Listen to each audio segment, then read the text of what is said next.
उधर ओम बिरला दूसरी बार लोकसभा के स्पीकर चुने गए। इस बार ध्वनि मत से चुनाव जीतकर ओम बिरला इस पद पर पहुंचे हैं। ओम बिरला राजस्थान की कोटा सीट से चुनाव जीतकर सांसद बने। स्पीकर बनने के बाद विपक्षी सांसदों ने उन्हें बधाई दी और आसन का संरक्षण भी मांगा। उम्मीद जताई गई कि विपक्ष की आवाज संसद में दबाई नहीं जाएगी। संसद की कार्यवाही के दौरान स्पीकर ने आपातकाल का जिक्र कर दिया, जिसके 50 साल पूरे हुए हैं। इस आपातकाल के जिक्र पर संसद में बवाल हो गया। I invite Shri Om Birla to come up and occupy the chair. फिर से ओम बिरला लोकसभा के अध्यक्ष चुन लिए गए।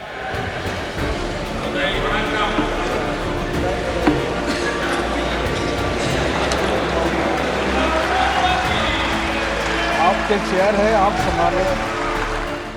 प्रधानमंत्री नरेंद्र मोदी और नेता विपक्ष राहुल गांधी ने ओम बिरला को सम्मान के साथ चेयर तक बिठाया।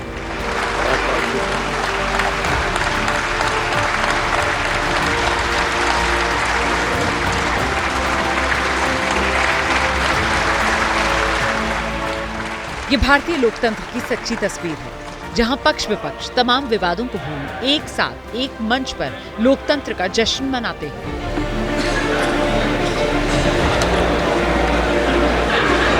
The question is, इससे पहले ध्वनि मत से ओम बिरला को लोकसभा का स्पीकर चुना this गया। house be chosen as the speaker of this house. Those in favor may say aye. Those against may say no. I think the ayes have it. The ayes have it. सबसे पहले PM Modi ने ओम बिरला के नाम का प्रस्ताव रखा। महोदय, मैं प्रस्ताव करता हूं कि श्री ओम बिरला जी, जो इस सभा के सदस्य हैं, को इस सभा के अध्यक्ष के रूप में चुना जाए। इसके बाद सरकार के कई बड़े मंत्रियों ने ओम बिरला के समर्थन में प्रस्ताव रखे। से माननीय प्रधानमंत्री जी द्वारा प्रस्तुत प्रस्ताव का मैं समर्थन करता हूं। सभी नेताओं ने एक सुर में ओम बिरला को अध्यक्ष बनाए जाने का स्वागत किया। श्री ओम बिरला जी, जो लोकसभा के माननीय सदस्य हैं, इस सदन के अध्यक्ष के रूप में उनके नाम का मैं प्रस्ताव करता हूं। ये सदन का सौभाग्य है कि आप दूसरी बार इस आसन पर विराजमान हो रहे हैं। आपको और इस पूरे सदन को मेरी तरफ से मैं बहुत बहुत बधाई देता हूं। Speaker sir, I'd like to congratulate you for your successful election, for the second time that you have been elected. आप इस सदन के स्पीकर दोबारा चुने गए हैं।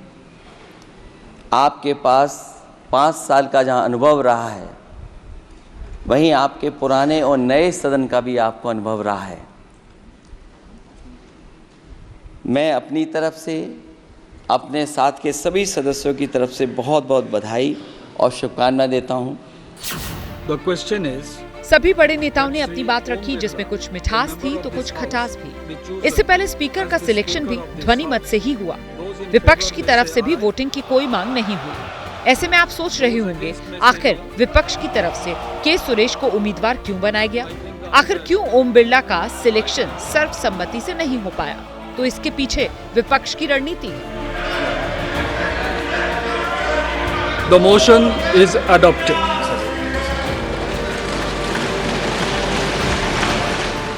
इस बार विपक्ष पहले की तुलना में कहीं ज्यादा मजबूत है और विपक्ष ये नहीं दिखाना चाहता कि वो सरकार के सामने झुक जाएगा। वहीं सरकार भी ये नहीं जाहिर करना चाहती कि वो पहले से कमजोर हुई है और विपक्ष की हर बात मान लेगी।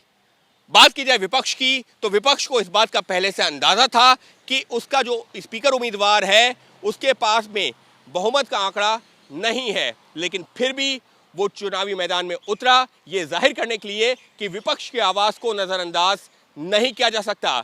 और विपक्ष एक तरह से संदेश देना चाहता है कि वो हर एक मुद्दे पर सरकार से दो दो हाथ करने को तैयार खड़ा है। सत्ता पक्ष का भी एक सदस्य खड़ा होकर डिवीजन मांग सकता था। तो हमारा जो काम था कि लोकतंत्र की हत्या हुई थी, डिप्टी स्पीकर का पद जो विपक्ष को जाना चाहिए, भाजपा नहीं दे रही थी, बुलडोज कर रही थी, तो हमने अपना सांकेतिक विरोध दर्ज करा दिया। श्री ओम बिरला जो पक्ष और विपक्ष कुछ देर पहले तक एक सुर से भारतीय लोकतंत्र की सुंदर तस्वीर पेश कर रहा था,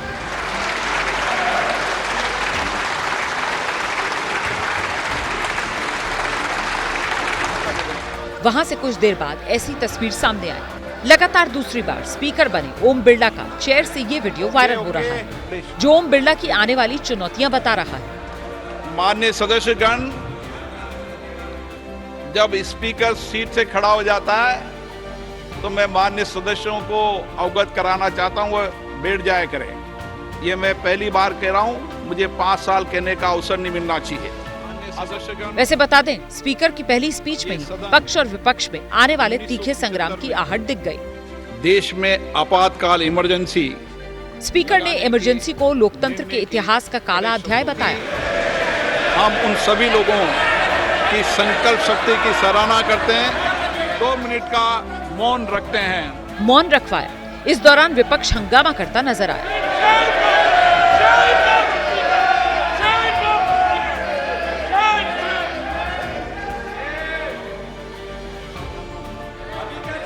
ये सदन 1975 में देश में आपातकाल इमरजेंसी लगाने के निर्णय की कड़े शब्दों में निंदा करता है।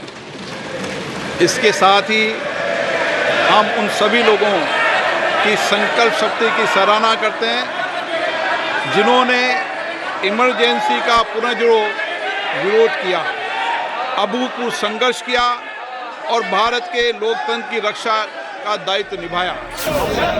सदन से शुरू हुए इस संग्राम की गूंज बाहर तक सुनाई दी। सरकार में शामिल दलों ने इमरजेंसी पर कांग्रेस को घेरा। एक ऐसा काला अध्याय है जो कि इतिहास में दर्ज है और इससे हम लोगों को सतर्क रहने की जरूरत है, और वो तभी आएगी जब इस पर चर्चा होगी। मौजूदा पीढ़ी, आने वाली पीढ़ी जब इससे सीख लेगी। आज जब उसके बारे में जब स्पीकर साहब ने जब बातों को रखना शुरू किया, जिस तरीके से विपक्ष हंगामा कर रहा है, समझ के परे कि क्या विपक्ष उस दौर का समर्थन कर रहा है, क्या आप इमरजेंसी का क्या आप समर्थन करते हैं? इस तरीके से हंगामा करना कतई जायज़ नहीं है। देखिए, जो सबसे ज्यादा संविधान की दुहाइयां देते हैं तो उनको इस बात की भी जिम्मेदारियां लेनी चाहिए कि जो वो अपनी दादी के, अपने पिताजी के नाम पर जो है वो वोट बटोरते हैं, तो उनके किए गए कारनामों की भी क्या वो जिम्मेदारी लेते हैं? सबके संवैधानिक अधिकार जो है इन्होंने छीन लिए थे, वो सब भी हम बार बार दुनिया को याद दिलाएंगे ताकि इस तरह का खिलवाड़ जो है संविधान से के साथ दूसरी बार हो ना पाए। भारत देश के ऊपर एकदम थाम दिया था इमरजेंसी, वो एक ब्लैक पीरियड था। अभी हम जब बोलते हैं सुनहरा समय जो भी अभी चल रहा है, वो that was a black period, और आज के दिन हुआ वो, तो इसीलिए स्पीकर साहब ने उस चीज़ के जिक्र किए हैं। इस पूरे मामले पर कांग्रेस आग बबूला है और उसके निशाने पर सीधे प्रधानमंत्री नरेंद्र मोदी। हम उन सभी लोगों की 1975 में जो इमरजेंसी लगी थी वो संविधान के तहत लगी थी, उस पर खेद भी व्यक्त किया गया। ये निश्चित रूप से आग लगाने का काम हुआ है। एक तरफ तो आप अपील करते हो प्रधानमंत्री जी कि किसी तरीके से सब मिलजुल कर सदन को चलाएं, और दूसरी तरफ आप इस तरह आग लगाते हो। आग लगाने की आदत से बाज है। पहले दिन आज इस तरीके से जो राजनीतिकरण सरकार द्वारा अध्यक्ष जी के वक्तव्य का करवाया गया है, मैं समझता हूँ इसके हम निंदा। आप लोगों को सरकार ने अध्यक्ष से करवाया है ये राजनीतिकरण इमरजेंसी के नाम पे। अभी तो नए सत्र की शुरुआत हुई है, लेकिन जिस तरह से दोनों तरफ से तेवर नजर आ रही हैं, वो आने वाले दिनों में बड़े संग्राम का संकेत है। जब स्पीकर सीट से खड़ा हो जाता है तो मैं माननीय सदस्यों को अवगत कराना चाहता हूं, वह बैठ जाया करें। ये मैं पहली बार कह रहा हूं, मुझे 5 साल कहने का अवसर नहीं मिलना चाहिए।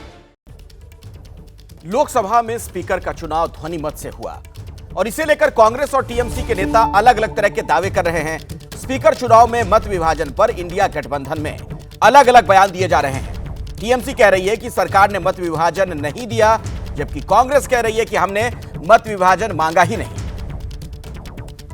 जैसे ही घड़ी का काटा दोपहर 2:30 पे आए, बबीता जी का दिल सास बहू साजिश के लिए मचल जाए। और ये है इनकी बहू, पूरे दिन ऑफिस की टेंशन हो जाए गॉन जब ये करें अपना फेवरेट शो फ्री टाइम पे ऑन। इनकी तरह आप भी देखिए अपना फेवरेट शो अपने टाइम पर और डाउनलोड कीजिए एबीपी लाइव ऐप अपने स्मार्ट टीवी पर।